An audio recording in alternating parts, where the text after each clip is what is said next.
Gracias por estar con nosotros en este espacio en el que destacamos la vida de los médicos, el esfuerzo, el emprendimiento, la lucha, la historia en general que fragua una vocación.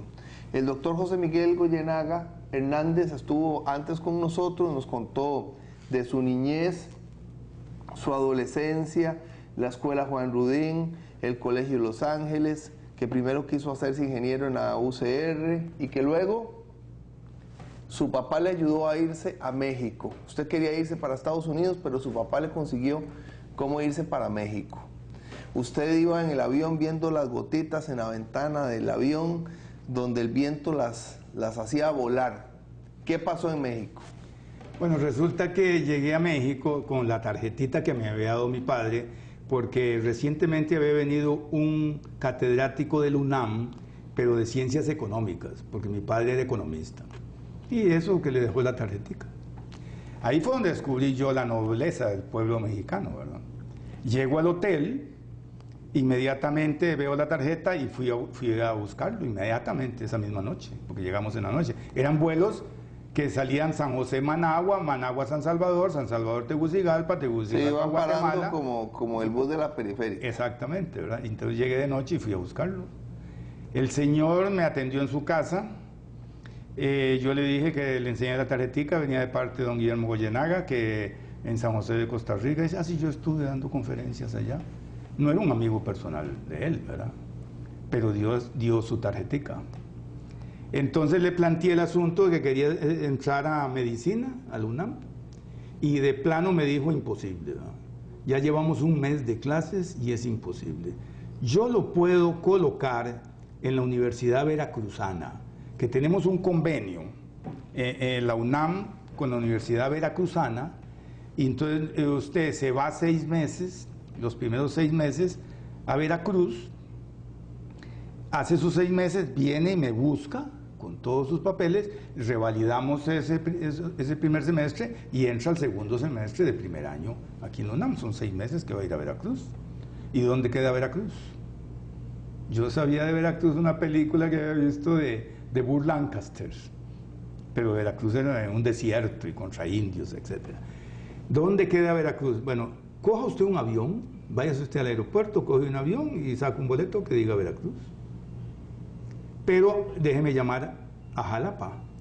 Veracruz es el puerto, Jalapa es la capital. Voy a hablar con el rector de la universidad.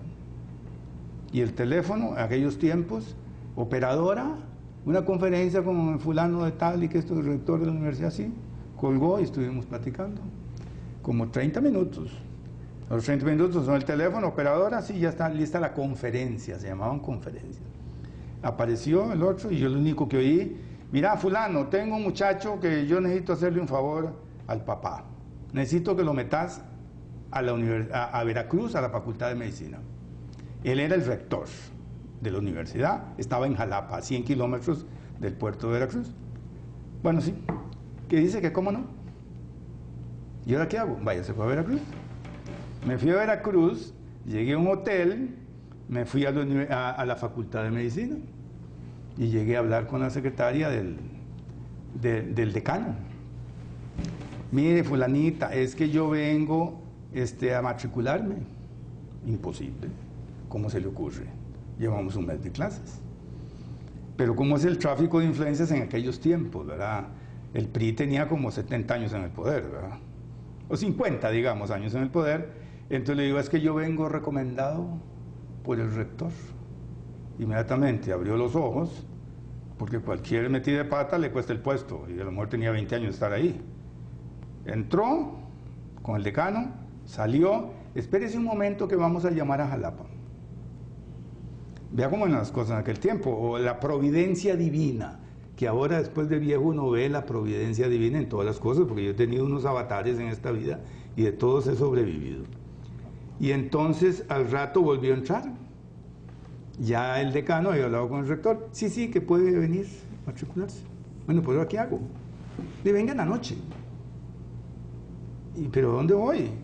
Y coge y dicen, se le ocurrió decir que al primero C, me acuerdo perfectamente, había A, B y C. Entonces dice, lo meto en el último que seguro tiene menos. En la noche fui al laboratorio, ¿eh? Hay otra vivencia que tengo yo ahí. ¿Esa misma noche arrancó? Esa misma noche arranqué. ¿Y por qué arranqué? Porque mi padre, en las horas de desayuno, en las horas de almuerzo y en las horas de comida, que las familias desayunaban, almorzaban y comían, papá y mamá y los hijos, comentaban, fíjate lo que le pasó a fulano. Y hace 5 años mandó al chiquito a estudiar a Bolonia, Italia, y se enteró de que ni siquiera se había matriculado. Entonces dije yo, a mí me puede pasar.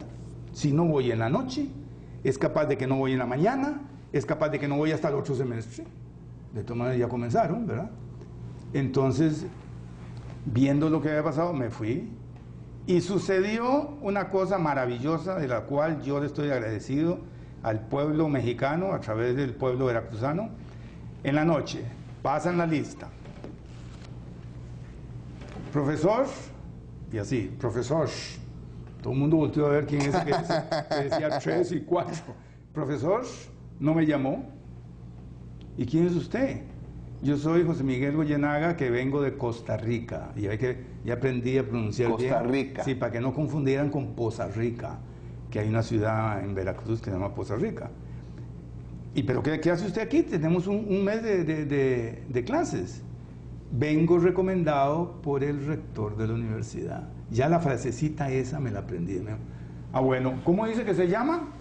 Entonces me apuntaba en el último renglón y a mano, ¿verdad? Al día siguiente anatomía, después fisiología, etcétera, todo. Y el de anatomía al día siguiente se preocupó enormemente por ese muchachillo de que había llegado un mes tarde y lo atrasado que estaba. Y recuerdo que digo, fulano, sutano, ayúdenle a este hombre. Díganle qué libros estudiar, por dónde vamos, ayúdenle, estudie con ellos, póngalo al día. Yo vi una preocupación por ese mocoso irresponsable que por huir de Costa Rica y de la UCR había dicho que medicina. Yo nunca estuve internado, nunca fui enfermizo, en mi familia no había ningún médico, nunca había entrado a un hospital. Yo cuando llegué a Costa Rica graduado nunca había entrado a un hospital. Una preocupación por ese muchachito que me hizo en mí de yo tengo que responderles a esta gente, ¿verdad? Y me acuerdo que me dijo, a usted no le voy a preguntar la clase hasta después de Semana Santa, porque ahí el que da la clase es el alumno. Fulano, te dejan de la página 40 a la página 200, pase. Y todo el mundo así, para que dé la clase entera, el que llamaron. Porque si no da la clase entera, bájese y venga otro. Después de semana, entonces no me preguntó a mí, después de Semana Santa me llamó y me pasó adelante.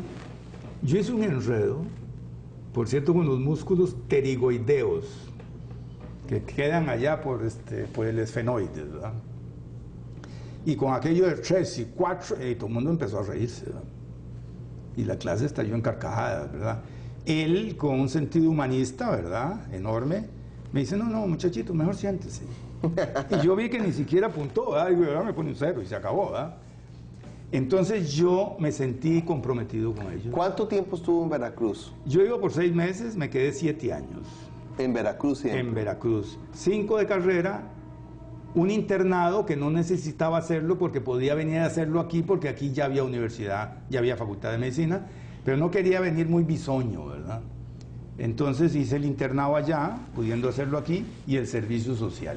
¿Y dónde lo hizo el servicio social? En un pueblito mugroso, por decirlo así, con todo respeto, ¿verdad?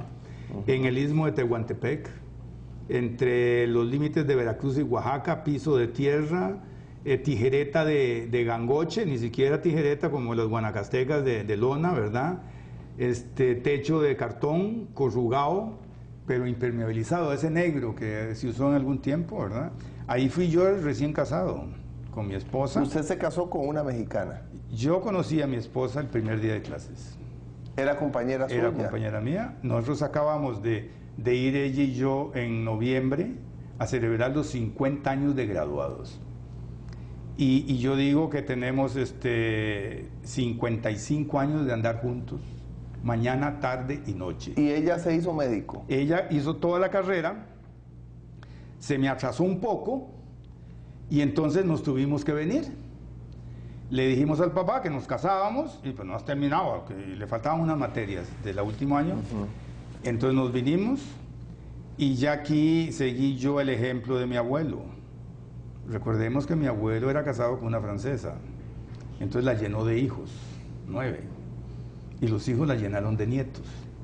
Nosotros, yo la llené de hijos. ¿Cuántos hijos 5 tuvimos, sobreviven 4, y motivé a mis hijos a tener hijos. Actualmente tengo 12 nietos, tengo un hijo médico y 4 nietos estudiando medicina. Así es que para mí la vejez, un día de esto fui al San Juan de Dios porque me apareció una placa sobre un tobillo, una placa dermatósica ahí, y digo, no, si esto se me perfora, es un lío, voy primero. Se enteraron 2 chiquitas, una que ni siquiera está haciendo el internado, está recibiendo clases en el San Juan. 2 nietas. 2 nietas, y otra que está en el de niños, y cayeron a buscar al abuelo. A buscar al abuelo que estaba en pie diabético, en la clínica de pie diabético. Yo me fui a lo mejor, ¿verdad? A donde tratan los casos más delicados, ¿verdad? Y como yo he dado clases tanto, y todo el mundo ha sido alumno mío, o paciente mío como el doctor, ¿verdad? Entonces yo me siento protegido. Es más, yo cuando llegué a Costa Rica, y es otra cosa que podemos decir antes de terminar la historia mexicana, yo estaba en contra total del control de natalidad en este país. Y al final de la jornada tengo razón al ver la tragedia ecológica que hicieron controlando la natalidad de una forma antiecológica. ¿Por qué ecológica? ¿Por qué antiecológica? ¿Por qué antiecológica? Porque lo ecológico es que tengamos hijos, ¿verdad? Y que los hijos tengan nietos, para que la pirámide demográfica sea un vértice con pocos viejos y una base, muchos jóvenes, que lo apoyen a uno. Moral, económicamente, que te empuje en la silla de ruedas, no por las escaleras para matarlo, sino que te chineen y que tomen la presión, como son mis nietos, ¿verdad? Yo no puedo decir nada, yo me siento muy bien, pero caen todos, ¿verdad? Y que paguen las pensiones de los viejitos y la seguridad social de los viejitos, que el viejito consume medicinas. Si yo le trajera la caja de medicina, y yo soy un hombre sano, yo corro 45 minutos todavía con 74 años, pero ya soy hipertenso y tengo que tomar antihipertensivos, y entonces tengo mi caja de pastillas. De pastillas. Somos carísimos los viejos, carísimos, la gente no se da cuenta. Y entonces se rompió hay ecología. Todo el mundo dice que hay que proteger los árboles, proteger los ríos, las ranitas, las lapas y todo. Y la ecología social, la ecología de la persona humana, esa la destrozaron con el control, y sobre todo en Costa Rica, que fue uno de los países ejemplares. Aquí se llegó a esterilizar el 20% de las mujeres en edad de concebir, ¿verdad? Yo regresé de México, que me encantaría hablar más del pueblo mexicano, pero vamos a ver en mi regreso de México quedé horrorizado yo de que aquí ninguna tica podía ser embarazada, porque todos eran embarazos de alto riesgo, porque fulanita tenía una varice detrás del tobillo, y porque su tanita había vomitado mucho, y que la otra se le hacían cicatrices. Vamos a ir al corte, ya casi regresamos. Sí.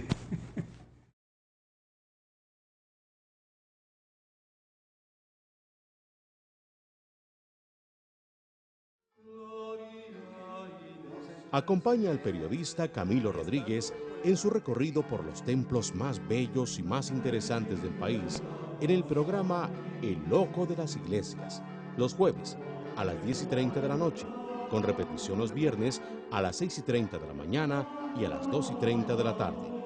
Solo por Expert TV, Canal 33.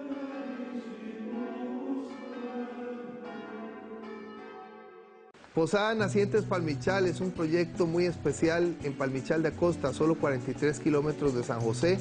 Una posada con albergue, con habitaciones para 40 personas, con un rancho, con un comedor especial, con un aula ambiental, con trillos, con toda una serie de experiencias especiales del campo. Un proyecto que me ha hecho encontrarme con la naturaleza, encontrarme con la expresión del ser de Dios en todo lo que nos rodea. Ojalá que venga a Nacientes Palmichal, teléfonos 2418-4328 y 2418-4095. Lo esperamos. Usted cuenta con estaciones de servicio en todo el país. Somos un servicio público de calidad. Esté donde esté, nosotros estamos para servirle. Costa Rica confía en nosotros. Me encanta venir a la estación de servicio. Me revisan la presión de las llantas y el motor. Cuando usted está en una estación de servicio, encuentra calidad, confianza, servicio al cliente y una excelente infraestructura. Cámara de Empresarios del Combustible. Hace unos 15 años el doctor Gadgens me hizo el favor de invitarme a venir a recibir el método Tomatis. El método Tomatis ayuda cuando hay problemas de aprendizaje, problemas de conducta, ansiedad, depresión, estrés, déficit de atención. El método Tomatis me ha ayudado a ordenar la vida, a poder utilizar mejor el tiempo, a tener armonía en todo lo que hago. Por eso no solo volví, sino que aquí está también mi hija María Pía recibiendo los beneficios del método Tomatis con más de 50 años de experiencia y de investigación. Aprender a escuchar es aprender a vivir, es iniciar una vida diferente. El teléfono de la Clínica Holística para que usted reciba el método Tomatis es 2220-1107. 2220-1107.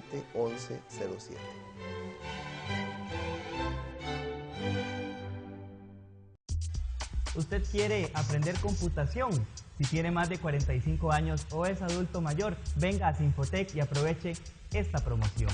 Grupos pequeños, comenzamos completamente de cero, con personas de su misma edad y nivel. Tecnología de punta, profesores altamente capacitados. Tome la decisión y aprenda a pagar servicios públicos, a escuchar música, ver videos y televisión por internet. Promocione su negocio y su empresa en redes sociales. Marque 4001-5510 y aproveche esta promoción. Somos Sinfotec. Este proyecto se llama El Cerco de Don Manuel, está en Palmichal de Acosta. Es un proyecto muy especial, con cocina de leña, con un rancho donde a usted lo reciben en un modelo de turismo rural comunitario y Don Manuel le canta y lo lleva por el campo. Esta es una forma diferente de hacer turismo. Ojalá que venga al Cerco de Don Manuel. El teléfono es 24 18 40 95 y también 24 18 43 28. Esta es la Costa Rica profunda, la Costa Rica de nuestros campesinos.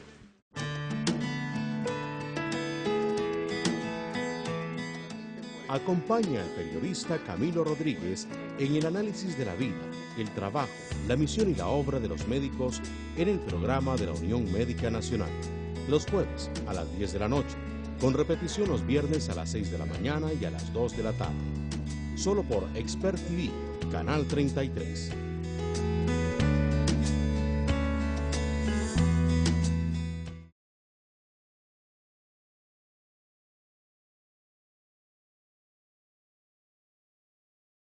Doctor Goyenaga, ¿qué significó el pueblo mexicano para usted? Bueno, el pueblo mexicano, digan lo que digan los costarricenses, ¿verdad?, que no nos quieren, el pueblo mexicano nos aprecia enormemente. El problema es que con el mexicano no se puede hablar ni de política ni de fútbol, ¿verdad? De política porque nosotros somos un país democrático desde hace muchísimos años, ellos están despertando apenas a la democracia, ¿verdad? Y de fútbol es que es una potencia mundial, ¿verdad? Nosotros cuando logramos rascar alguito es porque es un acto heroico que tenemos y hay que festejar. Pero es que además es un país muy, muy grande, que tiene muchos recursos. Claro, es enorme, la gente no tiene ni idea. Si nosotros tuviéramos la extensión y la población que tiene México, también podríamos ser una potencia mundial. Y no hubieran transformado las plazas en parques y se pasearon en los pueblos. Claro, totalmente. Es un nido de drogadictos. Yo jugaba fútbol hasta que anochecía en la Plaza González Víquez, que estaba abierta. Yo tiraba el bulto al balcón para que no se enterara mi madre que ya había llegado. Y salía corriendo a Plaza Víquez y habían 5 mejengas. De niños, de infantes, de esto y de lo otro. Ahí estaba Catato Cordero, jugadores de primera división mejengueando y enseñando a los demás, ¿verdad? Bien, pero ¿qué le dejó México? Le dejó a su esposa, pero ¿cómo lo cambió? Me cambió el primer día que llegué a esa clase y vi al profesor preocupado por mí. un extranjero que ni siquiera conoce. Yo le he dado mucha vuelta al asunto y yo veo, los médicos tenemos una gran vocación docente, una gran vocación docente. Yo veo, usted me presenta un hijo suyo, un sobrino, lo que sea, y me dice, es que mira, mi sobrino me dijo que quiere estudiar medicina, inmediatamente, sí, es lindísimo, despierta un afecto enorme. No es en otras profesiones. Dice, no, y los médicos tienen un gran espíritu de servicio. Y de docencia. A mí que no me digan lo contrario, porque lo que he vivido por el buen tráfico de influencias de los médicos es siempre un excelente servicio. Ahora, y nosotros, la generación mía, que son miles de estudiantes que fuimos a México, algunos cometieron el error de no casarse con mexicana. Error porque yo como mexicano, desayuno mexicano, almuerzo mexicano y ceno mexicano. El que no se casó con mexicana añora la comida mexicana, pero la de veras. Porque aquí fue la clase media baja a estudiar medicina a México, cuando ya no se pudo ir a Europa. Y entonces comían en fondas, que es donde está la verdadera comida mexicana. Y a veces me piden que los invite a cenar a mi casa para comer mexicano, que tienen 50 años de graduados y no han vuelto a comer mexicano, ¿verdad? Entonces, que para mí es la comida más rica del mundo. Y es de lo que yo he comido. Y variada. Usted coge un programa de televisión, cójalo, digamos, el 16 de septiembre, el Día del Grito, o el Año Nuevo, y pone, Televisa pone aquella pantalla enorme con 6 o con 9 por 9, 81 cuadritos, son 81 locaciones, como se dice ahora, ¿verdad? Y él pregunta, a ver, Monterrey, ¿qué están haciendo? ¿Y qué están comiendo? Cabrito. Y el locutor en el DF siempre pregunta y siempre termina hablando de comida.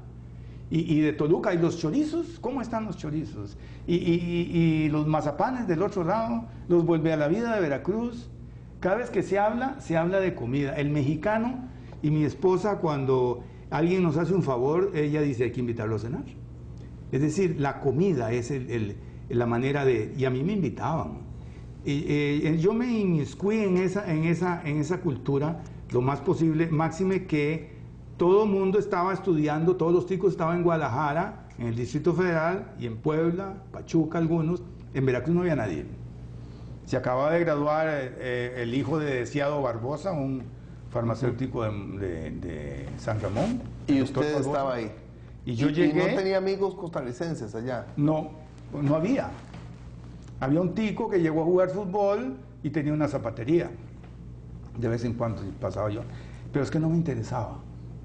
Salir del país para estar conversando con ticos y hablando de 3 y de 4 y añorando el gallo pinto, aquí usted puede decir, porque qué antipatriota. No, si uno va a un lugar es absorber la cultura de ese lugar. Bueno, entonces yo podríamos escribir con usted un libro sobre México. Llegué a ser dirigente estudiantil. Eso es lo que me interesa. Usted como dirigente sindical en México. Bueno, era dirigente estudiantil. No es sindical porque no tenía categoría de trabajador, ¿verdad? Pero inmediatamente participé en todas las luchas, y luchas duras. O más bien su formación sindical. Sí, durísimas, porque se vivía una dictadura, y una dictadura donde usted iba a negociar con el gobernador de Veracruz, y cuando las cosas se ponían un poquillo duras, el hombre tenía la pistola ahí. Pues no la tenía puesta, pero rompía el naipe a veces. Entonces decía, mire, muchachitos, si no es con confeti que nos vamos a tirar. Y entonces la sacaba, es con esto con lo que nos vamos a tirar. Y ve usted ese espejo que está ahí, todos volteábamos a ver el espejo. Y decía, ese espejo, ¿por qué cree que está ahí? Por si me van a atacar por la espalda, yo volteo y lo balaceo primero, ¿ah? Y tenía la boca torcida. Y no quiero decir el nombre, ¿verdad? Fernando López Arias, ya está muerto. Suéltelo. Sí, Fernando López Arias, y no le hacemos daño porque es malo hablar de los vivos. Y los muertos no es tanto daño, porque ¿qué daño le puede hacer a un muerto? ¿Y qué pasó con ese señor? Es un balazo, le pegaron en el facial y estaba ahí. Por cierto, le decían que peón de ajedrez, porque no sé si usted ha visto que el peón de ajedrez camina derecho y come de lado. Y el mexicano es genial para esas cosas. Entonces él camina derecho y come de lado. Ah, no, yo tuve al colmo los veracruzanos, ¿verdad? Y después conocí casi todo el país, ¿verdad? Y mi esposa, mi novia, desde el primer día que nos vimos, ¿verdad? Ella dijo que cuando me vio, es que yo me noté mucho cuando llegué. ¿Por qué? Por el 3 y el 4. Inmediatamente. Porque llegó un mes tarde. Y un mes tarde, uno nuevo. Me pusieron el chompas. Chompas. El chompas. No el trompas, porque como yo decía que me trompecé, y es trompecético, me decían. Entonces ya me pusieron el chompas, ¿verdad? Entonces ella lo niega ahora, pero dice, este va a ser mi marido, dice. Dígame usted, ¿qué puede hacer un hombre cuando una mujer dice, este va a ser mi marido?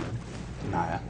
Bien, usted llegó a Costa Rica con ella, ¿ya casados? Ya casados. ¿Cuándo volvió? Venía embarazada. Yo tengo una anécdota que ejemplariza mi estancia en México. Pinche tico para arriba, pinche tico para abajo, y el tico esto y el tico el otro, dirigente estudiantil. Empecé a hablar como veracruzano. Los veracruzanos hablan acubanao. Un poco acubanao, juegan dominó, como en Cuba, andan de guayaberas y tienen este color. Yo era todavía un poquito más oscuro porque vivía en la playa. La Facultad de Medicina quedaba a 2 cuadras de la playa, tenía un estadio de béisbol al frente. Bueno, era el paraíso terrenal, y las noches tibias y calladas de Veracruz, ¿verdad? Como decía Agustín Lara, que es veracruzano. Y entonces dije un día, me voy para Costa Rica.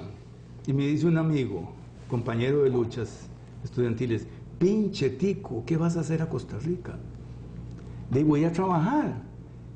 Pinche tico, el diálogo es prácticamente literal. ¿Cómo hiciste para conseguir trabajo en Costa Rica?